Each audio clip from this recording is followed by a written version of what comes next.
Nah, jadi pada pertemuan kita pada kali ini kita akan membahas tentang meneladani sikap pemaaf Nabi Yusuf. Sikap pemaaf Nabi Yusuf ini ada 7 ringkasan dari kisahnya. Akan Bapak jelaskan satu persatu 7 ringkasan ini agar kamu bisa memahami, dapat meneladani sikap pemaafnya Nabi Yusuf. Yang pertama, mimpi Nabi Yusuf 11 bintang, matahari dan bulan bersujud padanya. Nah, pada suatu hari Nabi Yusuf ini adalah bermimpi, ya. Nabi Yusuf bermimpi ada 11 bintang dan matahari serta bulan bersujud kepadanya. Dan Nabi Yusuf bermimpi. Nah, supaya kamu lebih kenal siapa Nabi Yusuf. Nabi Yusuf ini anak dari Nabi Yakub, salah satu dari 25 nabi yang harus kita ketahui, yang wajib kita ketahui. Jadi nama ayahnya Nabi Yusuf itu Nabi Yakub. Nama ibunya Nabi Yusuf Rahel. Nabi Yusuf ini memiliki 11 saudara dan Nabi Yusuf itu sangat disayangi oleh Nabi Yakub ayahnya. Sejak umur 2 tahun Nabi Yusuf ini sudah ditinggal oleh ibunya. Ibunya meninggal pada usia 2 tahun. Nah, itu ya kisah tentang Nabi Yusuf. Jadi karena bermimpi, Nabi Yusuf ini bermimpi melihat 11 bintang dan matahari beserta bulan bersujud kepadanya. Dia ceritakan kepada ayahnya Nabi Yakub. Nah, apa kata Nabi Yakub? Nabi Yakub ini karena nabi, jadi paham. Ya, Nabi Yakub ini paham bahwa cerita mimpi anaknya Nabi Yusuf ini, ketika itu Nabi Yusuf masih kecil, ini bukan mimpi biasa. Mimpinya Nabi Yusuf ini akan jadi kenyataan. Oleh sebab itu kata Nabi Yakub ayahnya, wahai Yusuf, ceritamu ini jangan kau kisahkan kepada saudara-saudaramu. Nanti dia akan benci kepada kamu, dia akan iri denganmu, kata Nabi Yakub kepada Nabi Yusuf. Karena Nabi Yakub ini sangat mencintai sekali, sayangnya berlebihan, sangat menyayangi Nabi Yusuf ini. Karena Nabi Yusuf ini memang dari kecil memiliki wajah yang tampan, ya. Termasuk salah satu mukjizatnya Nabi Yusuf adalah memiliki ketampanan di atas ketampanan orang lain. Ganteng, ya, paling ganteng, Nabi yang paling ganteng. Ini disayangi oleh Nabi Yakub ayahnya.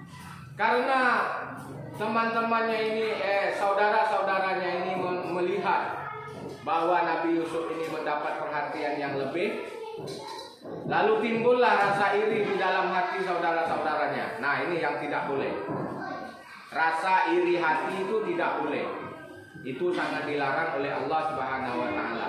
Dan inilah yang membuat kisah yang dijelaskan oleh Allah di dalam Al-Qur'an tentang Nabi Yusuf ini, keirian saudara-saudara Nabi Yusuf ini, sehingga membuat dia ingin membunuh Nabi Yusuf. Kan berbahaya kan? Karena munculnya sifat iri, dia ingin membahayakan saudaranya sendiri. Nah, ini yang paling dilarang oleh Allah. Makanya Allah ceritakan di dalam Al-Quran, jangan sampai ditiru sifat. Jangan ditiru sifat saudara-saudaranya Nabi Yusuf, tapi kamu harus meniru sikapnya Nabi Yusuf dan Nabi Yakub. Yang baiknya kita tiru, yang tidak baiknya jangan ditiru. Karena dia saudara-saudaranya ini iri, maka kita masuk kepada ringkasan Bapak yang nomor 2 itu, dibuang saudaranya. Jadi Nabi Yusuf ini dibawa main ke lapangan, mau dibuang di dalam kolam. Ya, naudzubillah, jangan sampai ada yang menirunya. Mudah-mudahan kita terhindar dari sikap jeleknya saudara Nabi Yusuf. Dibuang ke dalam kolam Nabi Yusuf ini. Lalu dia cerita kepada ayahnya bahwa Nabi Yusuf telah ditangkap oleh harimau. Bajunya dirobek-robek, dikasih darah, seolah-olah Nabi Yusuf telah ditangkap oleh harimau. Itu kebiasaan untuk saudara-saudaranya Nabi Yusuf, ya.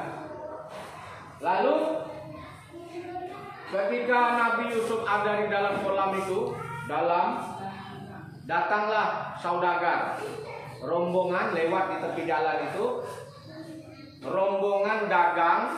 Kalau zaman dulu itu orang berdagang berombongan, berjalan dari satu kampung ke kampung yang lain, dari satu kota ke kota yang lain. Lewat di tempat situ ngambil air di dalam sumur.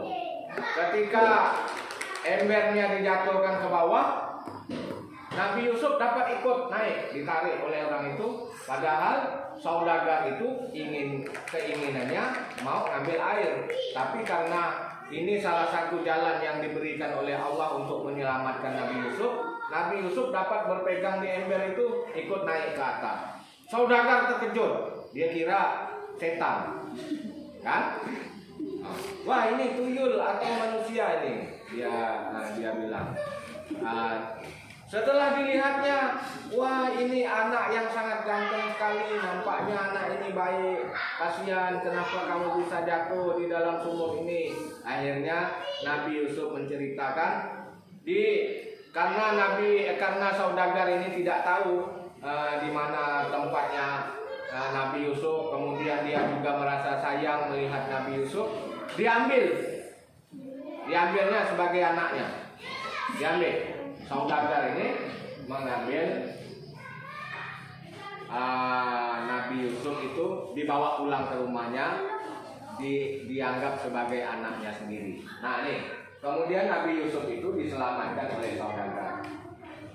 Sampai lama-kelamaan Nabi Yusuf ini tumbuh besar, karena Allah memberikan salah satu mukjizat Nabi Yusuf ini, pandai menafsirkan mimpi, ya. Jadi kalau seseorang mimpi itu cerita dengan Nabi Yusuf bisa mengartikannya. Oh, misalnya seperti itu tadi, ada 11 bintang dan matahari beserta bulan bersujud kepadanya. Nanti Nabi Yusuf ini bisa mengartikannya, apa artinya. Lalu ketika Nabi Yusuf sudah mulai besar, sudah beranjak remaja. Kalau sekarang ini mungkin seperti anak SMA lah, ya, sudah besar. Lalu timbullah kisah raja bermimpi. Raja di negeri itu bermimpi bahwa ada 7 ekor sapi yang gemuk memakan 7 ekor sapi yang kurus. Wah, sekali bangun dari tidurnya, raja memanggil penasihat-penasihatnya. Wahai penasihat-penasihatku, kata raja, aku bermimpi tadi malam itu melihat ada 7 ekor sapi-sapi yang gemuk memakan 7 ekor sapi-sapi yang kurus.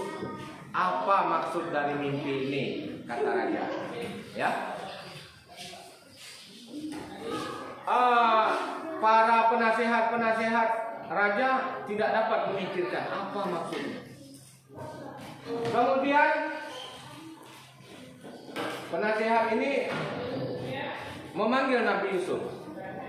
Ya, coba kamu tafsirkan mimpi ini.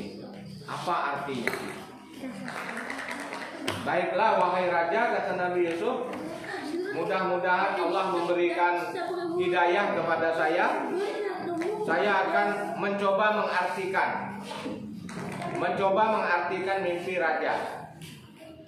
Jadi kata Nabi Yusuf, mimpi raja ini berarti bahwa di dalam negeri ini akan ada masa 7 tahun itu kita memiliki makanan yang berlimpah.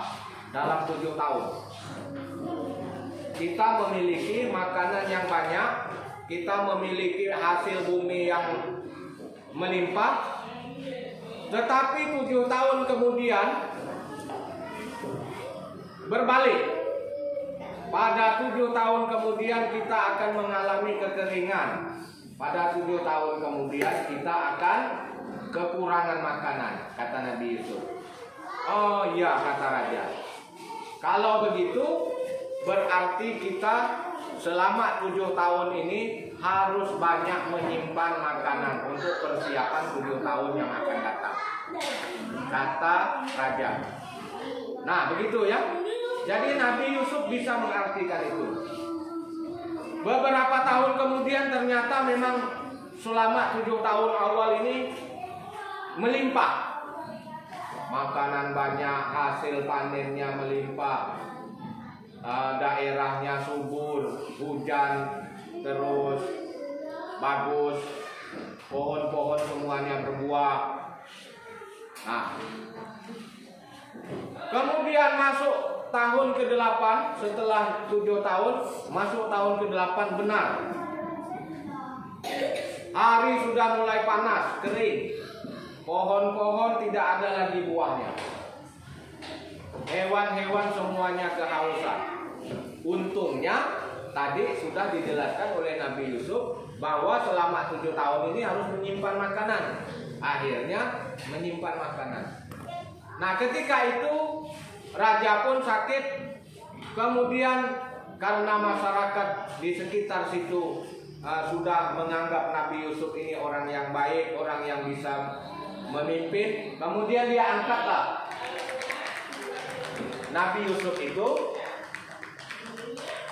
sebagai menjadi pejabat. Dia menjadi pejabat di kerajaan itu. Dalam satu kisah dijelaskan bahwa Nabi Yusuf menjadi rajanya di situ.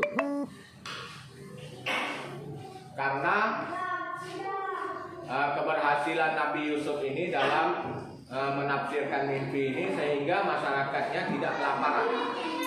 Lalu setelah Nabi Yusuf menduduki jabatan itu, saudara-saudaranya yang 11 orang itu yang berada di daerah lain itu juga mengalami hal yang sama. Setelah 7 tahun kemudian mengalami masa subur, juga 7 tahun berikutnya mengalami masa kekeringan, susah makan. Akhirnya saudara-saudaranya yang 11 orang ini pergilah mencari makanan ke istana, minta kepada raja. Lalu dipersilakan raja memberi makanan.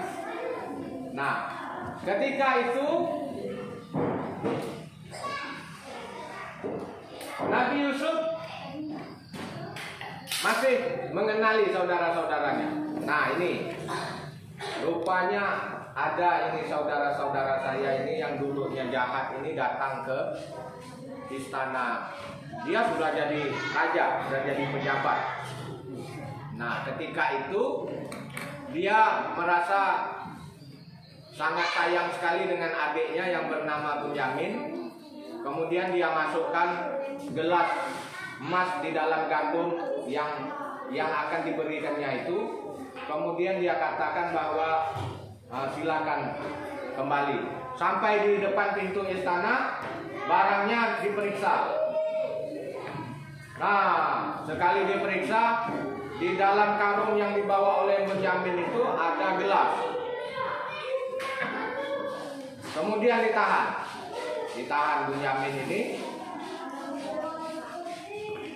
hanya siasat Nabi Yusuf agar saudara-saudaranya ini bisa sadar. Kemudian kembali lagi saudara-saudaranya.